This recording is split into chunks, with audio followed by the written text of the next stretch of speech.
Hi, I'm Kyle Cohan, the owner of Wing Zone. We're proud to be associated with the Pat Dooley Show.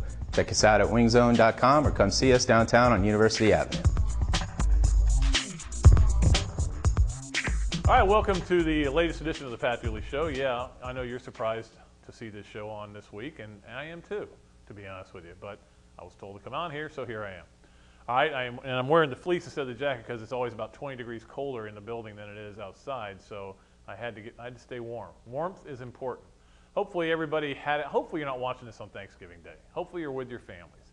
Friday, if you're watching it, I'll let you have that. I hope you had a great Thanksgiving if that's the case.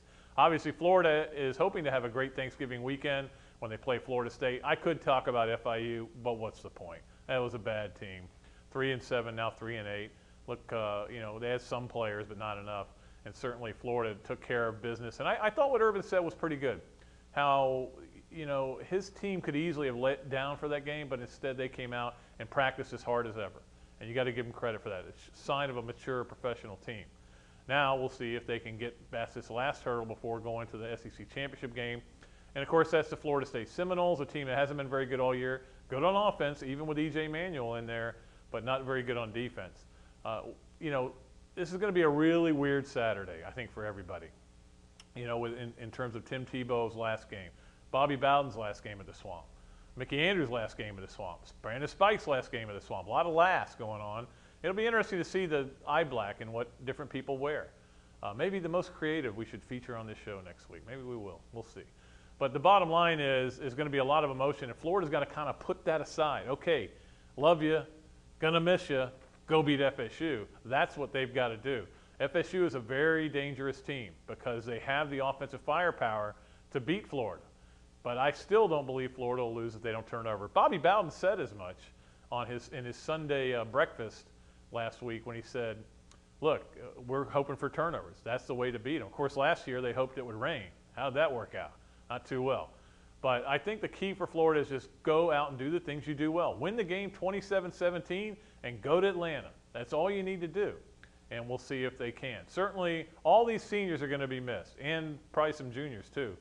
I think Hayden, Hernandez, Dunlap probably definitely gone. Then we'll see about the pound season.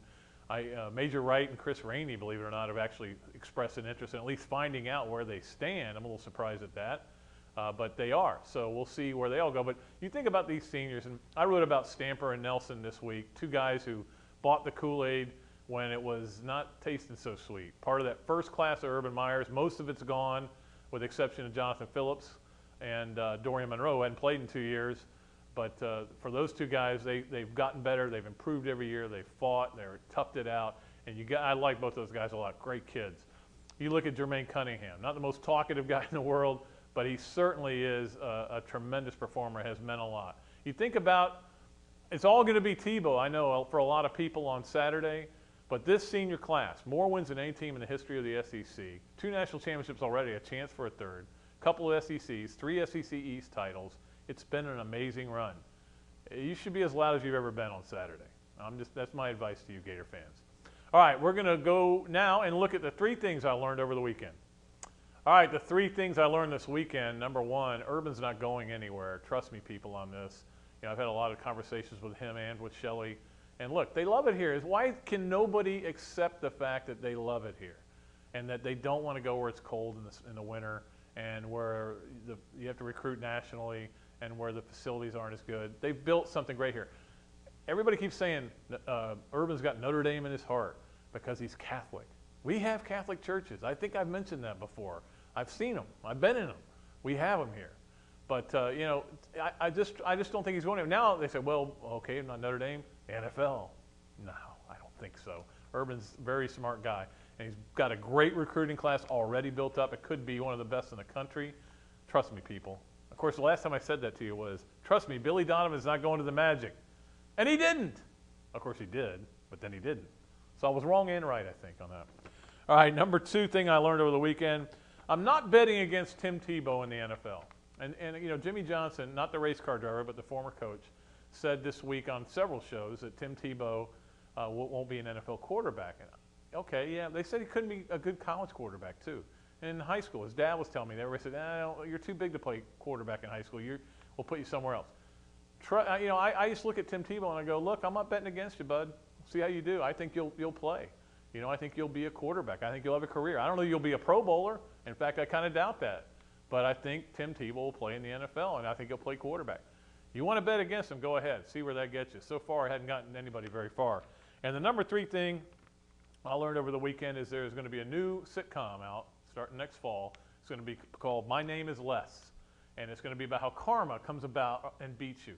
Because if you saw the game Saturday night, obviously, between Ole Miss and LSU, all those boneheaded moves that Les Miles did in 2007 and won a national championship because somehow they worked, well, this time it didn't.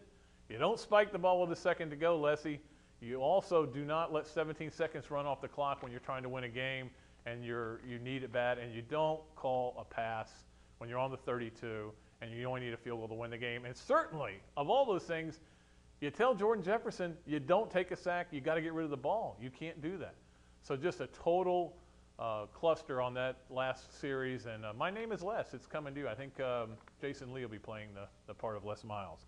All right, that's going to do it for 3 things I learned this weekend. We're going to come back with the guy who threw the biggest pass in the history, I'm telling you, of the Florida FSU game. Can you guess who it is? Huh? Come on. Anybody out there? You, sir. No, that's incorrect. You'll find out who it is when you come back. The Pat Dooley Show, brought to you by Wing Zone, locally owned and operated, featuring 15 award-winning flavors. Count on Wing Zone for all of your tailgating needs. Call or order online at wingzone.com. Call for daily lunch specials. Ask about our 2 for $12 special. All right, welcome back to the Pat Dooley Show. We're here with our special guest, Doug Johnson, an appropriate guy to have because you might have thrown the most famous pass in Florida FSU history. It was a special one. It was one we drew in the dirt. Yeah, I know. You told me the story once that you got into the huddle after Steve had drawn it up and figured it out, and then when you got there, he went, does anybody know what we're doing? And everybody said no. Well, Coach got on his little sheet and started drawing stuff, and by the time the play clock ran down, he looked at everybody and said, all right, does everybody understand what they got? Everybody said, yeah, because no one wanted to say no, so we got back in the huddle. And I said, everybody know what they're doing? And everybody in the huddle said no. I said, all right. I called the protection, called the formation, called the snap count, and I said, just get to the line and I'll give you something.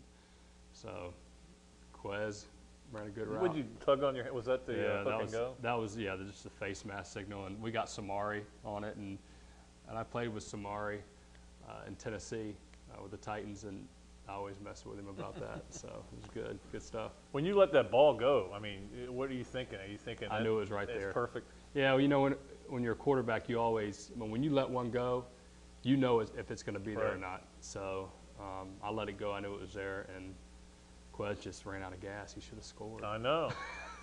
Well, he had asthma, so yeah. We'll and then Fred gets all the game ball with the touchdown at the end. He gets all the highlights. Yep. So. Don't forget he fumbled twice in that game, too. Yeah, it was a good game. It was a great game. Yeah. One of the best ever played at the Swamp. And certainly you, though, weren't a big fan of the alternating quarterbacks, I know, for that game. No, still not. I think it's a terrible, terrible system.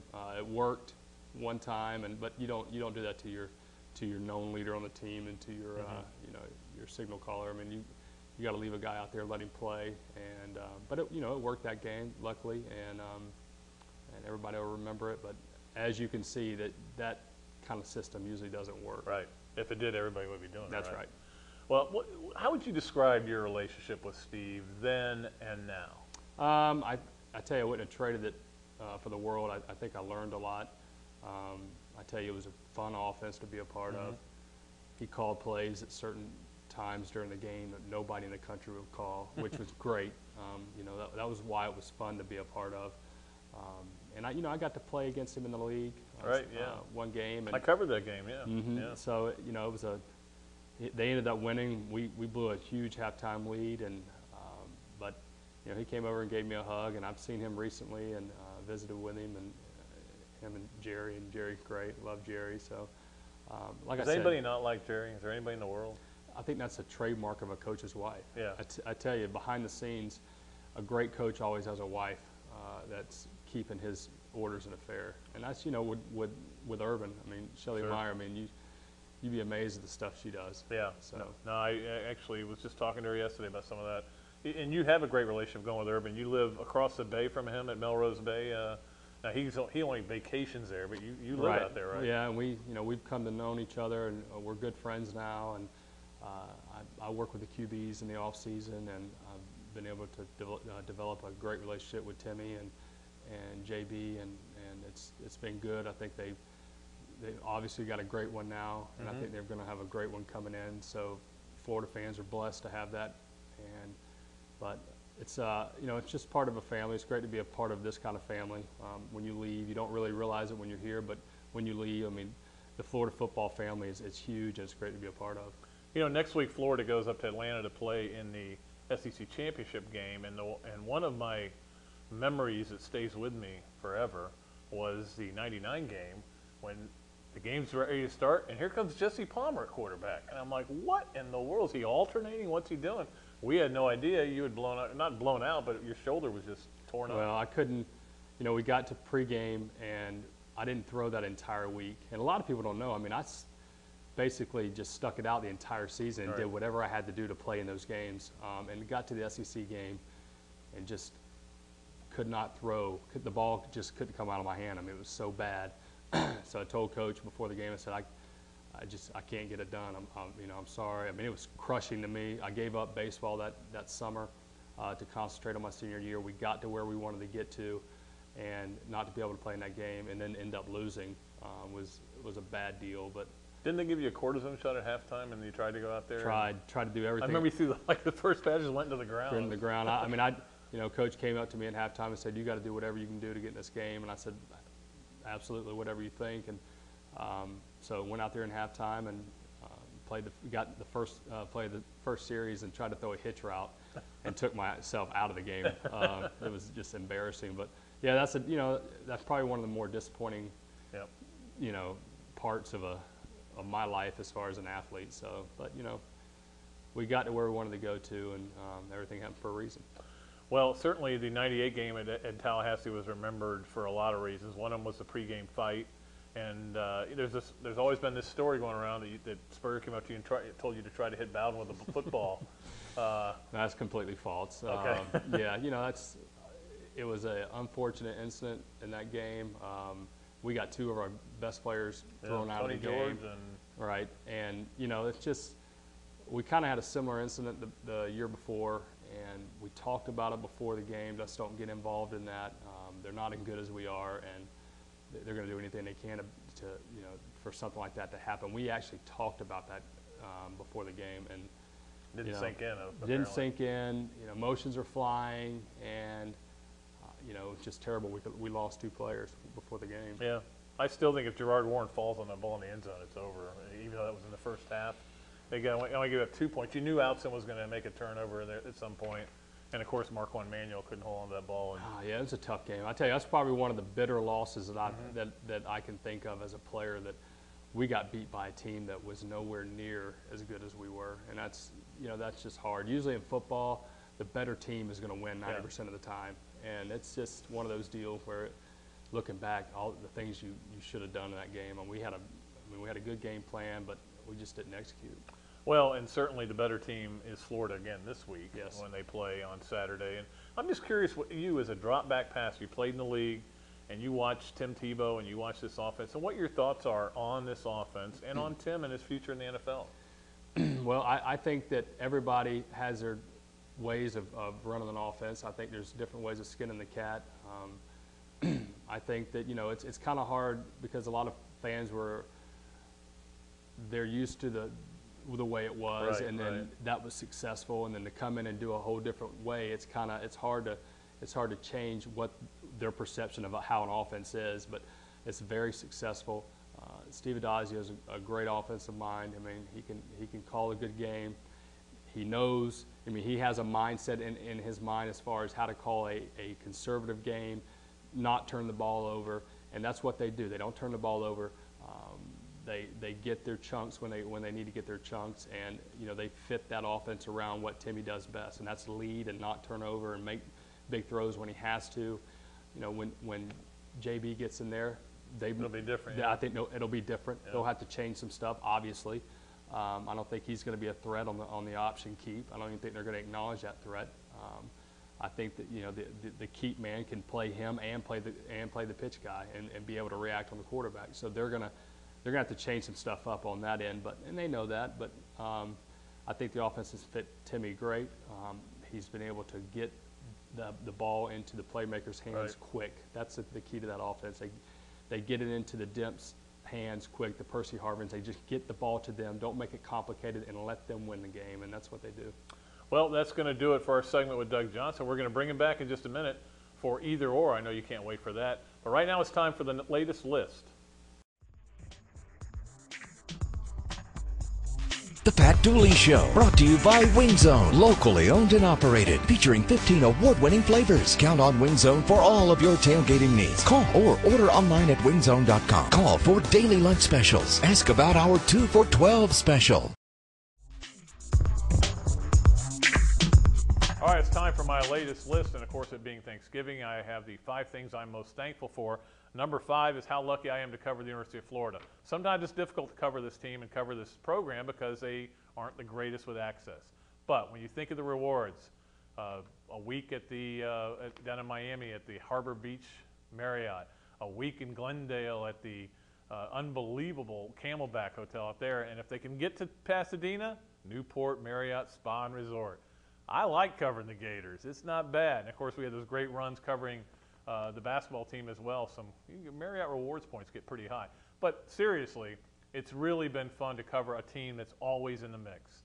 Sometimes it gets difficult when national reporters think they know everything.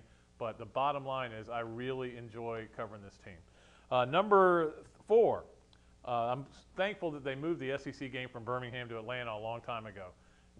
One of my favorite things in the world is to cover that game, even if Florida's not in it. I covered the LSU-Tennessee game. I covered the Tennessee-Mississippi State game. That's a great press box. You're low. It's a beautiful indoor arena. You're in Atlanta, vibrant city. Birmingham, outdoors, crappy stadium. Yeah, I like Birmingham okay. It's not bad, but it doesn't compare to Atlanta. So I am very thankful that Roy Kramer went to a Peach Bowl game in 1993 and went, hey, we should be playing here. Yeah, thank you very much, Roy. Number 3. I'm thankful very much for the BCS. Wait a minute. Who put that? Ari Fleischer put that in here. Come on, Ari. He's been hired as their media consultant, by the way. Number 2 I'm thankful for is that there's still new music. I started doing this thing in the back 9 where at the end I give you a music tip. And the great thing about it is they're coming back. People are sending me downloads that I need to get or different groups I need to check out. The Evett Brothers was my latest. That's great stuff. And I appreciate all that. And the great thing is when you're as old as I am, dirt is second to me. When you're as old as I am, you think everything's been written, every song, every angle, every sound, and it's just not true. It's never going to be true. And I really love kind of discovering new music with my little girl, Kelsey. And number 1 I'm most thankful for is family, and I hope everybody else out there is too. I just went and saw my parents this week, and it was a real lift. Even though both of them are hanging in there in their 80s, just to be around them and realize the love and see the love and see the love in their eyes and in my eyes and just how I felt about them kind of was very uplifting. Same way when I go home or when I get back from a trip and my little girl runs out to me and hugs me, or when my wife does something special for me, or my other daughter who's coming down. I don't want to get all weepy on you, but family is what matters. That's what counts in this world. And I was talking to somebody about this the other day. With a guy like Tim Tebow, his family, talking to his family about him, that is why he's great. It's because of his family, what they've made him into as a person. Forget the football, as a person. And just think about it today. Think about Saturday. Saturday's an important game for Florida, but your family's still going to be there. All right, that's going to do it for the list. We're going to come back. Doug Johnson's going to rejoin me. We're going to do either or. The Pat Dooley Show, brought to you by Wing Zone, locally owned and operated, featuring 15 award-winning flavors. Count on Wing Zone for all of your tailgating needs. Call or order online at wingzone.com. Call for daily lunch specials. Ask about our 2 for $12 special. All right, it's time for Either Or with Doug Johnson. And Doug, tell the people what you're doing now. I know you've, after the long career in the NFL, you've kind of moved on to a different profession. Yeah, I'm with Johnson & Fletcher Insurance now, commercial insurance here in town, and I retired last year from the league and kind of opened up the next chapter of my life. So it's been good. You saved the money, though, right? Oh, yeah. All those big contracts. That's good. All right, it's time to play either or with Doug, and let's go to the first one. Bigger rivalry for you, Georgia or Florida State? That is a no-brainer. I never thought Georgia was really a rivalry when I was there, just because, I mean, even when, my first year here, my true freshman year, we beat them so bad, and I know it's just a fun game for the fans. We did stumble in '97, yeah. But still, then, I mean, every year it was like we expect to beat Georgia. And I think you have the Florida States and the Tennessees where we know we should win, but we need to come to the game and ready to play. So I definitely think it's Florida State. Yeah, it's funny. I was talking to Steve today, Steve Spurrier, and he said we were talking about because Bowden's last game, of course, is Saturday at the Swamp. Last game of the Swamp. I'm not trying to get you rid of you yet, Bobby, but he was saying how good they were back then, and of course, it's one luxury that Urban has, that they aren't as good right now. They are not the team that we used to play. I can tell you that right now. But they still have a lot of talent over there, so you got to respect that. All right, number 2 on either or, better post corner route runner. My favorite pattern that Steve came up with. Travis McGriff or Travis Taylor? I would probably have to say Travis McGriff for the fact that when you're coaching receivers, you always coach them to give an indicator, to put your foot in the ground, to let the quarterback know when to let it go. And TT, that's Travis Taylor. He would always kind of round it a little bit because he was so fast and physical. And just run away from the corner. And Griff always knew that, he was kind of an undersized guy, so he had to do everything else right. So every route was precise. He gave indicators. He put his foot in the ground, came out the right angle. So I tell you, Travis McGriff was one of the more enjoyable players that I've played with. I mean, he was a hard, tough guy. I mean, just one of those guys, when you look in his eyes in the huddle, he's going to have your back. So really enjoyed playing with Travis. And, of course, had a great year that year. And then Travis Taylor had the great Orange Bowl afterwards. Right. So Travis Taylor is just remarkable talent, and he had that big body and could really run after a catch. So he was definitely a weapon. Well, you didn't have the luxury that the Ike Hilliers of the world had, which is when they lined up in the slot and to run that corner post, there was a linebacker from Tennessee covering them. Right. They kind of changed that. They figured out how to put a nickel back out there and match it up.